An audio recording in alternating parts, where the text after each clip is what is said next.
You ready? Yeah, 3. We're going to keep that in. What's up, guys? It's Rowan and Terry from Smart TV, bringing you another episode of the HSC Economics Review.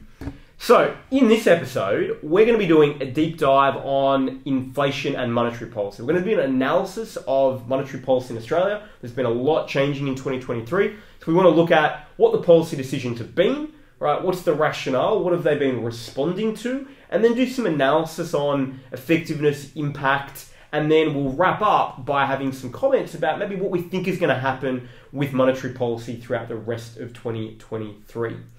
Now, Terry, maybe to jump straight in, what's been happening with if our audience here have been living under a rock, right? What has been happening with monetary policy? So let's take us back to 2022. We'd had a long period of very, very low cash rates, all the way down at 0.1%. And then on one fateful day in May 2022, the RBA got together and they decided enough is enough. We're worried about inflation. Let's start to increase the cash rate. And they did. They did for 10 consecutive meetings. So all the way from May 2022 to March 2023, they increased it consecutively. Now, they had a couple of months in the beginning period where they were actually doing 0.5 increases. Yeah, but then they regressed back to which I think took everyone by a bit of a surprise. Yeah, right? I think we've been so conditioned over the years of RBA just doing 25 base point changes. It was like 50, what the? And then they did that for like 4 months. Yeah, they did it for 4 months. And I think what's interesting is that studying economics, right? One of the things that often we look at is when inflation targeting was introduced, right? So that was in the 1990s and pre the 1990s. What you tended to get in monetary policy decisions was rapid increases and decreases, like we've almost experienced here. And that was because they weren't necessarily attacking inflation targeting, and there wasn't a full appreciation, I think, of the time lag consequences. So I looked at this and it just felt like a little bit of pre-1990s monetary policy again, right? Where we're getting these rapid changes. Well, I think, Ron, it's because we have pre-1990s inflation levels, so... Yes, that's true. That's a very good point. Now, if we look at it, right, it's gone from 0.1 to 3.6%. So in other words, it's gone up by 3.5% in 10 months, okay? So it has really ratcheted up very, very, very quickly. Now, I think the point that we should consider here then is, well, why, right? Obviously there's some causes about inflation. Let's dig in a little bit more, Terry, and look at, what are some of where's inflation been at, right? So maybe we'll just jump back and let's just take a quick look at where is inflation and why is the RBA responding so strongly to inflation. So what's inflation like at the moment? What are we looking at? Yeah, so we covered this in the previous video, but just to refresh, so we had 1.9% inflation in our December 2022 quarter, which took us over to a full year of 7.8%. And that's the highest we've had in a long, long, long time, since the 1990s. And so very, very justifiably, the RBA has been concerned. And I think one other thing to note is that hasn't just been happening domestically. It's also been happening overseas and international levels. So in other countries have also had, similar inflation experiences in that 7, 8, 10% range. And their central banks have also responded in exactly the same way. And if you know a little bit about how, the global economy works, typically when the rest of the world does something, especially the United States, we follow along. Yeah, that's right. And so I think one of the little quick comments I would make here is that there's obviously been a lot of criticism of the RBA. You told us that interest rates were going to be, low well into 2024, and we've behaved and acted in a way that, that we borrowed a lot of money as a result, essentially, as an economy. And look, it's the same story though in the Western world. The US have the same thing. The US Fed had also communicated very similar things, and they've also ratcheted up the rates very quickly. So yeah, we are seeing really that ongoing, really global alignment in monetary policy, right? Which is not really a surprise. It was very aligned during COVID as well. Now, a couple of things to pull out from here is that the drivers that are causing this, right, are drivers that are also ones that are pretty similar internationally. So if we look at it, domestic travel and accommodation, well, as everyone's opening up, right, a lot of countries are seeing, a real sort of resurgence of that. we're seeing electricity prices largely as a result of, you know, the war in Ukraine having flow-on effects on global energy markets, but also in part, some of the, you know, the OPEC cartels making some choices around like oil prices that are also having flow-on effects. We're seeing international holiday travel kicking into gear again. We're all getting out and about. We're seeing all of these things, you know, new dwelling, you know, purchases going up in price due to supply, shipping delays and costs. Like, all of these are not things that are unique to Australia. I think that's the important thing. But that also means that, is monetary policy the best tool to fight them, right? That's one of the things that we need to think about, and certainly something that should feature in your analysis of monetary policy, right? Because I think that's probably one of the really interesting things that we're facing at the moment. If we look at a lot of those, we're really looking at largely, or, you know, at least a significant component of supply side pressures for price rather than demand. And so that's something I think that we'll talk more about, but something that I think is really important that, you know, you as a HSC economics student are really aware of when you're evaluating monetary policy and inflation in the economy. I think it's interesting that you definitely bring up the supply issues, and I think 100% though that definitely be a very large contributor to the inflation that we're seeing. But I also find it interesting that when you look at just the level of tourism that's going, you know, both domestically, internationally, you know, visitors from overseas coming to us going all around the world, that's a demand side factor. But what's interesting to me is that no matter what inflation is, you know, if you keep people locked in for 2-3 years, once you open it up, it doesn't matter really what you do to the cash rate. It doesn't matter how expensive you make it to borrow. People are going to do it anyway. People are going to do it. So I think what's interesting, what I want to highlight here is that, you know, like we in our study of this course, we think about the rational consumer, right? The rational consumer says, oh, you know, if the central bank raises the cash rate, I decide I'm going to spend less. But obviously that hasn't happened with, you know, the levels of inflation that we're getting with holiday travel, with accommodation, with discretionary spending. People just want to have a good time. And I think one thing we should never forget about in this course is that the rational consumer is theoretical. It doesn't exist. Yeah, they're a fiction. Yeah. That's right. I mean, I think that's where, you know, we've seen now what, like, behavioural economics as a whole school emerge, because it's, I think, this recognition that, a lot of the time, you know, we are not rational in our actions. So just diving in a little bit, I think that a couple of things to note here is inflation is dialing back. So there is some positive here. You know, the ABS now do monthly indicators just to provide, you know, sort of quicker updates. We saw that February it was 6.8%. Okay, so it's definitely moving down, which is great.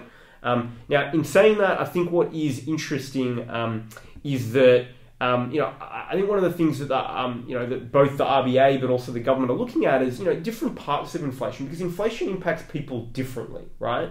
We've got discretionary and we've got non-discretionary inflation. Now, the challenge here is that non-discretionary inflation, if we look at the annual, right, over 2022, non-discretionary inflation was 8.4%. So it was actually significantly higher than the discretionary. Now, what does it mean when I'm talking about discretionary and non-discretionary? Because I brought this up earlier as well. So when something's discretionary, it's something which you make a choice to actually go and decide to spend more on it. Like traveling overseas. And going to eat out, you know, because you don't have to eat out. You can cook a meal at home, eat something at home. That's all good. And so, I find that very interesting, because it does feel like, you know, if we're going back to that whole, is it a supply issue, demand? Well, it's probably the supply that's the bigger factor, because people are basically being forced that they can't run away from the non-discretionary stuff. You can't run away from it. Yeah. And if that's at 8.4%, there's nothing you can do. Yeah, that's right. So if you need to, for example, you've got to pay electricity, right? That's not going to change, right? If you're renting, and we're certainly going to look at the rental market a little bit more in a moment, but if you're renting and the cost of, you know, rent is going up, like, these are all things that, you can't do anything about. Food, right? Which we've seen significant increases in. I'm going to throw a spanner in the works there, if you don't mind. Go for it. From what I saw, and I was absolutely disgusted to see this, was that, you know, supermarkets like Coles and Woolies, airlines, right? The things that we're talking about here, they have made record levels of profits. And so, for me, I mean, I accept the point that there are certain things that had to go up in price, but did they have to go up as much as they did? Yeah, I mean, look, and it's tricky to tell, right? I think certainly when you hear, you know, definitely, and there's been a lot of stuff in the media with, you know, I think, you know, Qantas says, was it $500 million of profit? Yeah. Right? I think it was even more than that. Yeah, it was, you know, crazy, right? When you think of that. Although you'd argue that, like airplane travel is probably not non-discretionary. You'd probably suggest that's discretionary. But yes, monopoly pricing power to some extent is at play there, right?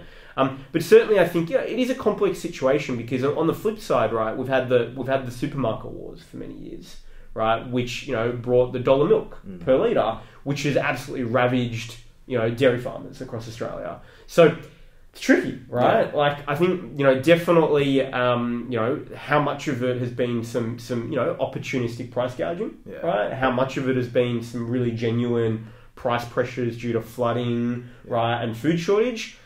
Probably been a bit of both. Well, now you know where my stance is. I feel like if we're going to talk about the role of the RBA, I think the supermarkets have actually done more to curb inflation than the RBA. So let's keep sort of digging into some of this, right? So, like, alongside this, what I think really important is also to look at wage growth, right?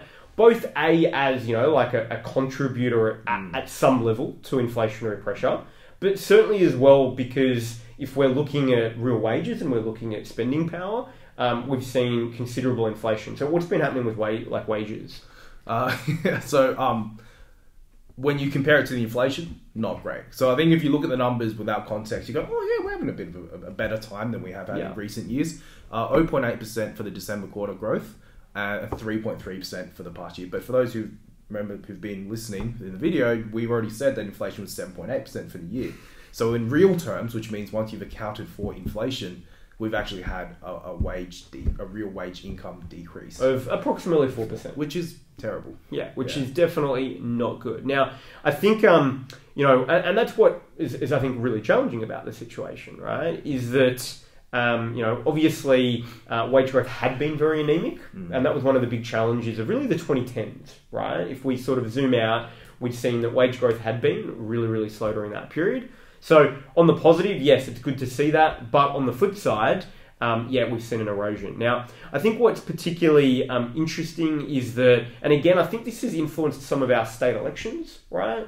Is that we've seen that the private sector has been driving more of that, right? That's largely because there's been a lot of public sector wage caps that were put in place, a mixture of COVID, but also a mixture of trying to deal with fairly large deficits, right? And so, we saw in New South Wales, a government, the Labor government get elected. In many respects, the media analysis was on the back of, promises to remove wage caps for public sector, right? For teachers, for nurses, for transport workers. And so you can see that, potentially public sector changes may start to see this number continue to stay strong. And we sort of really need it to, because what we can see here is how quickly inflation can erode improvements in real income, right? Like you could have multiple years of couple of percent wage growth, and then have 1 year of 6-7% unemployment. 6 to 7% inflation, and all of that you're back 7 years or 6 years in the past, right? So certainly a challenge. Now this then I think goes to the challenges we looked at in our prior video, which is the impact on household savings. Right? If you've got less disposable income in terms of real purchasing power, you're going to be saving less, one, and you're probably going to be eating into your savings a little bit more that have been accumulated. Now, you can sort of see why, as a result, the RBA is wanting to try to really get inflation under control really, really quickly, and it's really why they're dropping that hammer of interest rates going up really quickly.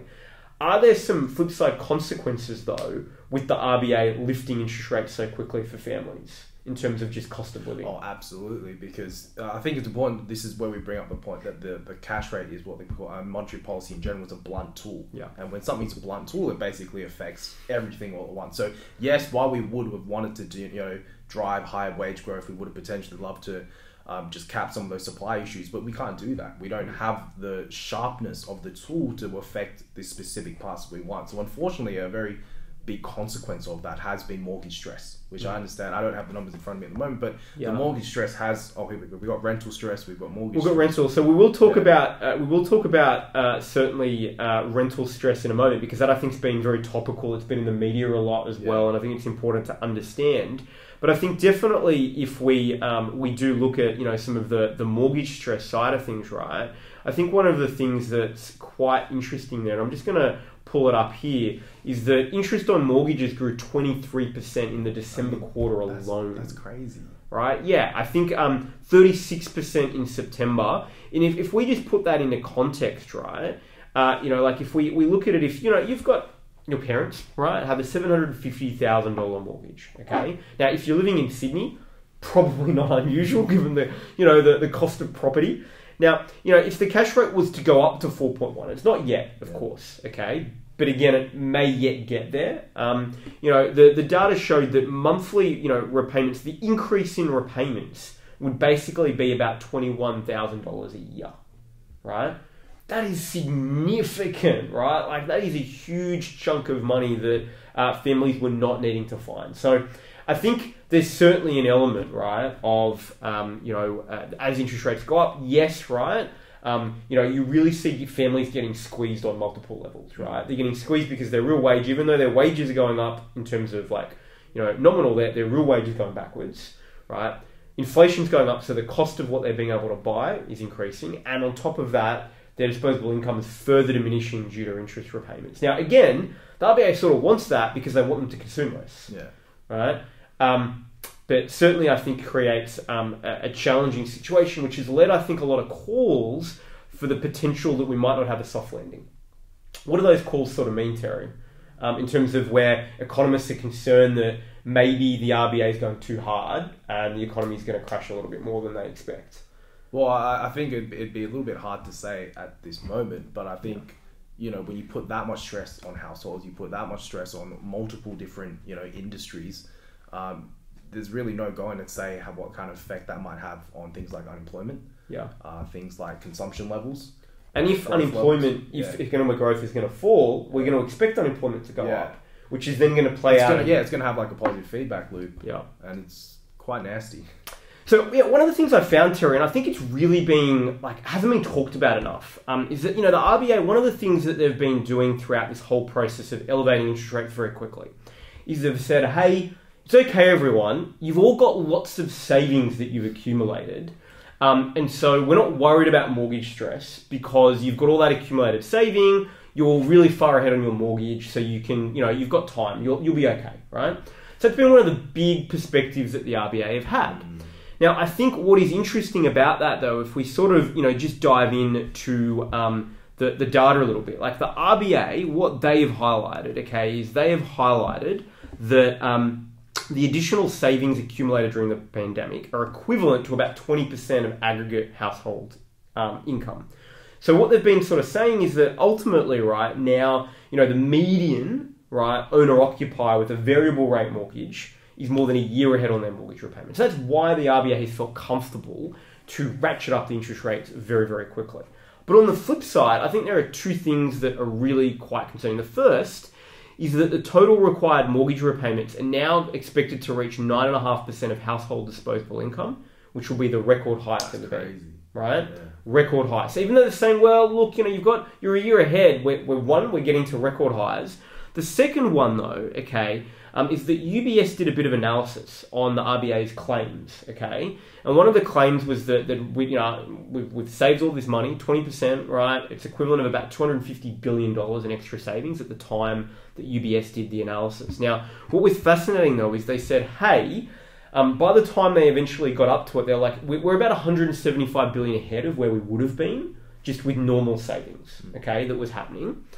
Let's look at where that 175 billion actually went. Okay, what they found was that 141 billion of the 175 billion was saved by people over the age of 65.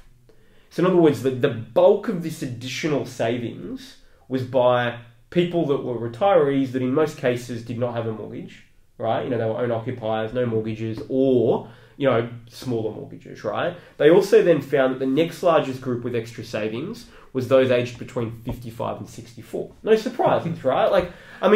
No surprises. And then, to be fair, they said those between under 24, okay? Mostly living at home, hopefully being able to save a little bit more. So the real big problem they identified was that you've got middle-aged households, right? Okay, really 25 to 55, right? Really, a 30-year period where you're probably peak mortgage. You've probably bought an apartment, a house, you've started a family. Those families there basically have hardly any extra dollars of saving. So yes, the RBA's been talking about, hey, all this money, it's been saved, but when we look at it, actually a big part of the economy is not. So I'm a little bit, not skeptical, but I think seeing that data definitely highlighted that there's going to be, I think, particularly in the second half of the year, because we see a lot of households move off the fixed low interest rate to variable, right? Mm-hmm. I think it's going to be quite interesting to see what happens there in terms of cash flow crunches. Do you have anything you wanted to add to that, Terry? Yeah, look, I just wanted to, again, just kind of highlight, as part of that understanding of the monetary policy process, that when a lot of those decisions are made looking at things from an aggregate level, and so when you look at that, as you said, the number you quoted, 175 billion, oh, that's fantastic, Looks great. It looks fantastic, but you actually have to understand the real implications on households. Like, you've got to understand who's actually saving the money. You've got to understand who's actually paying the mortgages. And, as you've highlighted, Roland, that's probably not the same groups in this situation. And so essentially, while they can argue that their cash rate increases can be paid for, but it's by a group that's not even paying mortgages. So I think it just further reflects just those limitations of monetary policy, which would really help, I guess, just really show off that nuanced understanding of policy. Yeah, that's right. And I think it also goes to like another level as well, right? Which is that it's one of the limitations of the transmission mechanism, right? If we sort of really dig into it for a moment. So the transmission mechanism is, the way in which, a cash rate change is then passed on through the economy to have an economic impact. And so ultimately, we're relying on, the cash rate changes, interest rates in the market change, and broadly they have. But then it doesn't mean that your interest rate as a mortgage holder has changed, right? If you're on a fixed rate. So what can delay the already 6 to 18 month delay that occurs, right, for just general monetary policy change is if you've got a huge percent of the economy on a fixed rate mortgage, right, that is very, very low, most of them are yet to experience any sort of pain of any increase in the, in the cash rate. And so in other words, that impact, the, monetary policy and RBA is wanting to have has not yet been felt with this group. And so I think that's just another factor that just causes further delay, which is already an issue, right? There's already a time delay. Yeah. And I think, look, it's wonderful that we've brought up all these points that align with what the course does. I think, for me, what's interesting is also that had they not done anything, I think we'd be sitting here doing a video probably talking about what criticizing that they should have done something. So I think, look, with all due respect, I think it's great that we can understand what's happened, and we've broken it down with data that what's happened and why it's happening. But I think it's also important just to recognize that I feel like it's one of those situations where the RBA couldn't really win. Oh, of course, it was a lose-lose, right? And I think the big thing here is that I think they've had to increase the cash rate. There's been no other choice, right? They've absolutely had to. That a complex environment and look, wait to see what happens in the May budget. But I think the criticism that we'd had prior to COVID in our early videos was that, there was really a lack of macro policy alignment, right? You saw monetary trying to do a lot of work and the federal budget and the federal government really sort of sitting back and being quite happy to take a fair bit of the credit for the economic success. But the reality was, that certainly, COVID was a little bit different. They did a lot during COVID, but certainly pre-COVID, there hadn't really been a macro policy alignment. And so I think that's what we're really going to need to see here, right? The RBA is trying to do their bit in a challenging environment where a lot of the challenges are supply side, that they've got some limitations in their ability to solve. And that's where we really need to see, both state and federal, because it's not just a federal government, although we'll, of course, in the HSC Economics course, look more at the federal government. A housing supply is also something that is significantly impacted at a state level, right? And so it is both a state and national, government also response that's going to play a role here. Now, perhaps the final thing that I just wanted to sort of dive into today is just maybe a little bit as well on, the rental market. Because I feel like the rental market's been getting a lot of comments, again, just as part of this like tight supply side issue, right? That there's housing problems in Australia, right? We don't have enough. I thought it'd be useful to just look a little bit at sort of, rental stress and what's going on, and maybe is it as bad as the media is indicating? Because my sense is every second day, Sydney Morning Herald, right, has an article at the moment talking about 25% plus rental price increases, which certainly, unfortunately, go to, I think, sort of stirring the belief of like significant inflationary expectations, right? So I just thought it's useful to sort of do a quick deep dive in this as we wrap up, this video. So I think, first of all, right, I think the thing that is interesting, and I think, again, our federal election started to see this and we're seeing this trend shift, is that almost a third of all households rent their home. So we've now got this new class, and one of the, a couple of the analysts post-federal and even state election were highlighting that what politics has not yet necessarily come to terms with, and I'm wondering if, our sort of, as a result, policy settings have quite come to terms with, is that we've got almost this new class of voter, right? This new class of voter, which is a very large group of renters, fundamentally, right? That has grown over time, right? That's now sitting at, a third. And, often the average median income of a renter household is lower than an owner-occupier, right? Probably makes sense. It's, probably not all that surprising. So I think the thing that I wanted to just quickly highlight here is like what's going on with the rental market and how is this sort of playing out in terms of the inflationary pressure. Because it is something the RBA is looking at, right? It's something that they're concerned about, and they're trying to do a little bit of like, well, how do we sort of navigate this, and what does this mean? Now, the thing that is quite interesting is that rental vacancy rates have certainly declined across Australia, right? They increased quite a lot. There were a lot of vacancies during the pandemic because we just had so many foreigners leave the country. We had much less tourism going on, of course. So we saw that. But during COVID, we also saw something interesting, which has been a trend really over the last 20 years, which is that the average household size has fallen from about 2.9 to now below 2.5. So a part of that has been accelerated, more recently during COVID as well, just simply because, do you want to be living in a share house when you've got COVID? Probably not, right? Can you, get your own space? Probably. So we've seen that that's placing more pressure on the Australian housing market.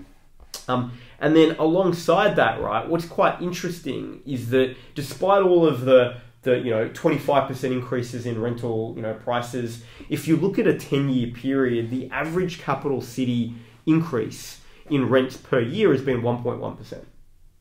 And so what it's highlighted is we've actually seen a lot of deflationary pressure during COVID years because of the rental vacancy, right? We saw rental prices go down and now they're jumping, right? Because we're getting, tourists, we've got international students coming back in, we've got population growth. Our population growth is growing at over 2%. It's growing basically at a similar rate to the mining boom. So we're seeing rapid population growth. And so all of that, I think, is just contributing to a situation where, we've got, generally speaking, slow, ability to build new houses. So slow supply coming onto market. We've got smaller household sizes, and we've got more internationals coming into the Australian market. And if anything, we're seeing maybe a bit of a price correction occur in the rental market. So I just share that because I think it's something that's quite topical at the moment. Now, in saying that, the RBA's position at the moment on this, okay, because also, I think one of the big topical issues is, well, rental prices, like how can the RBA just keep jacking things up? Because obviously if you jack up the interest rates and you're an investor of a property, you're probably going to want to increase the rent, right? So that's the connection here, right? Like how does rental prices come back to interest rates? Well, they come back in through that way. And what the RBA has identified, which is quite interesting, has been that they do think housing affordability has likely worsened since the start of 2022. I think it's pretty obvious it has. But, let's just put that aside for a moment. What they have identified, though, is, and they have data that highlights that renters' income in aggregate has increased at around the same pace as advertised rents, and has outpaced the growth in the actual CPI rents. So what they're saying is that actually the RBA at the moment believes that overall financial difficulties for renters have declined over the recent decades. At the moment, they believe that actual rents versus, income growth have stayed pretty similar. And so they're of the opinion as well, just like we saw with mortgages, right? Oh, we've got lots of savings up in the accounts. They're of the opinion that there's still plenty of room to go potentially around increasing interest rates. So Let's maybe wrap. Do you have any comments about that, Terry? I just had a quick maybe about like where you think interest rates are going to go this year. Sure.